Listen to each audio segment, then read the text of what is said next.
നമ്മുടെ ഫുഡിനെ മാക്സിമം വരേണ്ടത് ആക്ച്വലി ഫ്രൂട്ട്സ് ആൻഡ് വെജിറ്റബിൾസ് എന്ന് വരണം, പിന്നീട് പ്രോട്ടീൻ എന്ന് വരണം, പിന്നീട് ഫാറ്റ് ആൻഡ് കാർബോഹൈഡ്രേറ്റ്.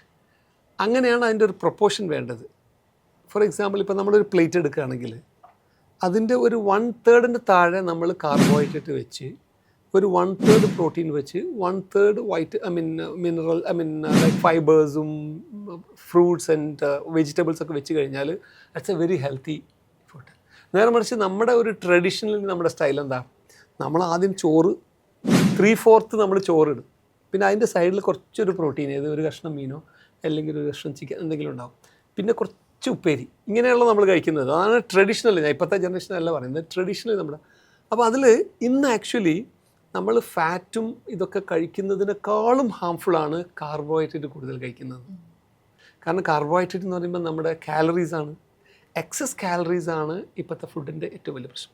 നിങ്ങൾ പറഞ്ഞ ഈ മയണൈസിലൊക്കെ അതിൽ കൊളസ്ട്രോൾ കണ്ടൻറ്റ് അധികമുണ്ട്, പക്ഷേ ഈ ഫാറ്റി കണ്ടൻറ്റ് ഉള്ളതും നമുക്ക് വല്ലപ്പോഴും കഴിക്കാം, എന്നും കഴിക്കാതെ. ഇപ്പം നമുക്കൊരാൾക്ക് ഫ്രൈഡ് ചിക്കൻ ഭയങ്കര ഇഷ്ടമാണെങ്കിൽ ജീവിതത്തിൽ ഒരിക്കലും അത് കഴിക്കാതിരിക്കേണ്ട ആവശ്യമില്ല, വല്ലപ്പോഴും കഴിക്കാം. ക്വാണ്ടിറ്റിയും ശ്രദ്ധിക്കുക, മനസ്സിലായില്ലേ? ഇപ്പം നമ്മൾ ഒരു ഞാൻ എപ്പോഴും പറയുന്നൊരു സംഗതിയുണ്ട്, ഇപ്പോൾ ഇന്ന് നമ്മൾ നന്നായിട്ടൊന്ന് കഴിച്ചു, അത് നമുക്ക് തന്നെ ഒരു കുറ്റബോധം തോന്നിയോ, ഞാൻ അൺഹെൽത്തി ആണല്ലോ കഴിച്ചതെന്ന് ഫ്രൈഡ് ചിക്കൻ. അങ്ങനെ എന്ത് ചെയ്യുമോ, ഇന്ന് ഞാൻ അൺഹെൽത്തി ആയിട്ടുള്ള ഫ്രൈഡ് ചിക്കൻ കഴിച്ചുകൊണ്ട് ഇന്ന് രാത്രി ഞാൻ ഒരു ആപ്പിൾ മാത്രം കഴിച്ച്, അല്ലെങ്കിൽ ഒരു ഫ്രൂട്ട്സ് മാത്രം, ഒരു ഫ്രൂട്ട് ബോൾ മാത്രം കഴിച്ചിട്ട് ഞാൻ ഉറങ്ങാം. അങ്ങനെ നമ്മൾ കോമ്പൻസേറ്റ് ചെയ്യാൻ നോക്കണം. അതാണ് അതിലെ പോയിന്റ്, മനസ്സിലായില്ലേ? അപ്പം നമ്മൾ ചുരുക്കത്തിൽ പറയുകയാണെങ്കിൽ നമ്മുടെ ഭക്ഷണത്തിൻ്റെ തോതിൽ പ്രോട്ടീൻ നല്ല കൂട്ടി കഴിക്കണം, ഫൈബേഴ്സ് ഉള്ള കണ്ടൻസ് ഉള്ള വെജിറ്റബിൾസ്, ഫ്രൂട്ട്സ്, അങ്ങനത്തെ സാധനങ്ങളും കൂടുതൽ കഴിക്കണം, കാർബോഹൈഡ്രേറ്റ് കുറച്ച് കഴിക്കുക, ഫാറ്റും കുറച്ച് കഴിക്കുക. ഇങ്ങനെ കഴിച്ചാൽ നമുക്കെല്ലാം ഒരു മിക്സ്ഡ് ആയിട്ട് കഴിക്കാൻ പറ്റും. പിന്നെ ഈ കോമൺലി ഉള്ളൊരു ഡൗട്ടാണ്, പിന്നെ നമ്മൾ കാണുന്നതുമാണ്, ഈ സ്ത്രീകളിലേക്കാളും കൂടുതൽ പുരുഷന്മാർ ഹാർട്ട് അറ്റാക്ക് വരുന്നു, കുഴഞ്ഞു വീണ് മരിക്കുന്നു എന്നുണ്ട്. അപ്പോൾ അതിൽ സത്യാവസ്ഥ? അല്ല, അത് സത്യമുണ്ട്. അതിൽ ആക്ച്വലി അതിലെന്താണെന്ന് വെച്ചാൽ സ്ത്രീകൾക്ക് ദൈവം തന്നെ ഒരു പ്രൊട്ടക്റ്റീവ് ഹോർമോൺ, ഒരു റീപ്രൊഡക്റ്റീവ് ഹോർമോൺ, അത് ദൈവം ഒരുപക്ഷെ ഈ കുട്ടികളൊക്കെ നോക്കി വളർത്തി നോക്കണ്ടേ എന്നുള്ളൊരു ഉത്തരവാദിത്വം കൂടി സ്ത്രീകൾക്ക് കൂടുതലുള്ളത് കൊണ്ട്, രണ്ടുപേരുടെയും ഉത്തരവാദിത്തമാണെങ്കിലും അതുകൊണ്ട് ചിലപ്പം കൊടുത്തതായിരിക്കാമെന്നാണ് ഞാൻ അതിനെക്കുറിച്ച് അറിയുക. സ്ത്രീകൾ വന്നിട്ട് റീപ്രൊഡക്റ്റീവ് ഏജിൽ അവർക്ക് ഹാർട്ട് അറ്റാക്ക് വരാനുള്ള സാധ്യത വളരെ കുറവാണ്. കാരണം അത് ഫീമെയിൽ ഹോർമോണായിട്ടുള്ള ഈസ്ട്രോജൻ ആൻഡ് പ്രൊജസ്റ്ററോണൊക്കെ നമ്മുടെ ബോഡിയിൽ ഉള്ളത് കൊണ്ടാണത്. അതൊരു പ്രൊട്ടക്ഷൻ ഉണ്ട്. പക്ഷേ ആ ട്രെൻഡിൽ ഇപ്പോൾ റീസെൻ്റ്ലി കുറച്ചൊരു വ്യത്യാസം വന്നുകൊണ്ടിരിക്കുന്നുണ്ട്. ഈവൻ യങ്ങർ ലേഡീസിലും ഇപ്പോൾ ഹാർട്ട് അറ്റാക്ക് കൂടിക്കൂടി വരുന്നുണ്ട്. അതെന്തുകൊണ്ടാണെന്ന് വെച്ചാൽ നാച്ചുറലി ദൈവം ഇങ്ങനെ ഒരു പ്രൊട്ടക്ഷൻ കൊടുത്തിട്ടുണ്ടെങ്കിലും നമ്മുടെ ലൈഫ് സ്റ്റൈലിൽ നമ്മൾ മനുഷ്യൻ വരുത്തി തീർത്ത കുറേ അപാകതകൾ കൊണ്ട് ആ നാച്ചുറൽ പ്രൊട്ടക്ഷൻ ഇപ്പോൾ കുറഞ്ഞു വരുന്നു എന്ന് വേണമെങ്കിൽ അതിന് പറയാം. മനസ്സിലായില്ലേ? കാരണം ഇപ്പോൾ ജങ്ക് ഫുഡ് ആരായാലും അത് ജെൻഡർ ഡിഫറൻസ് ഒന്നുമില്ലല്ലോ, എല്ലാവരും ജങ്ക് ഫുഡിൻ്റെ ആൾക്കാരല്ലേ. വ്യായാമമില്ലായ്മ എല്ലാവർക്കും അങ്ങനെയായി. ഇനിയിപ്പോൾ ആൽക്കഹോളും സ്മോക്കിങ്ങും ആണെങ്കിൽ പണ്ടൊക്കെ ജെൻഡർ ഡിഫറൻസ് ഇരുന്നു, ഇപ്പോൾ അതിനും ജെൻഡർ ഡിഫറൻസ് ഇല്ലാതായില്ലേ. അപ്പം അതും പിന്നെ അതേപോലെ വ്യായാമമില്ലായ്മ, സ്ട്രെസ്സ്, എല്ലാവർക്കും സ്ട്രെസ്സായില്ലേ. അപ്പോൾ അതുകൊണ്ട് നാച്ചുറലായിട്ട് ഈ ഫീമെയിൽ ജെൻഡറിന് കിട്ടിയിരുന്ന കുറേ പ്രൊട്ടക്ഷൻസിൻ്റെ ആ ഒരു ബെനിഫിറ്റ് റീസെൻ്റ്ലി ഇപ്പോൾ കുറച്ച് കുറഞ്ഞു വരുന്നതായിട്ട് കാണുന്നുണ്ട്. But by and large actually ഒരു പ്രൊട്ടക്ഷൻ ഉണ്ട്, ഒരു ഹോർമോണൽ പ്രൊട്ടക്ഷൻ ലേഡീസിനുണ്ട്. ഓക്കെ. പിന്നെ നമുക്കറിയാം ഈ സ്മോക്കിംഗ് ഹാർട്ടിനെ എഫക്റ്റ് ചെയ്യും, അതുപോലെ തന്നെ ഈ എക്സസ് ആൽക്കഹോൾ അത് നമ്മുടെ ഹാർട്ടിനെ എഫക്റ്റ് ചെയ്യും. അതെ അതെ. സ്മോക്കിംഗ് ഹാർട്ട് എഫക്റ്റ് ചെയ്യുന്ന പറയുമ്പോൾ ഞാനിപ്പോൾ ഇന്ന് എനിക്ക് ആക്ച്വലി 2 യങ് പേഷ്യൻസ് ഉണ്ട്. 30s അവർ. ഒരാൾ ഗൾഫിൽ നിന്ന് വന്നതാണ്, അയാൾക്ക് 3 വെസലിനും ബ്ലോക്ക് ആയിരുന്നു. ഞാൻ ഇന്നലെ ആൻജിയോപ്ലാസ്റ്റി ചെയ്തു. വേറൊരു യങ് ഇതേപോലെ, ഹീ ഈസ് ഓൾസോ ഇൻ 35-36 ആയിട്ടുള്ളൂ, അയാൾക്കൊരു ഹാർട്ട് അറ്റാക്ക് വന്നിട്ട് ആൻജിയോപ്ലാസ്റ്റി ചെയ്തു.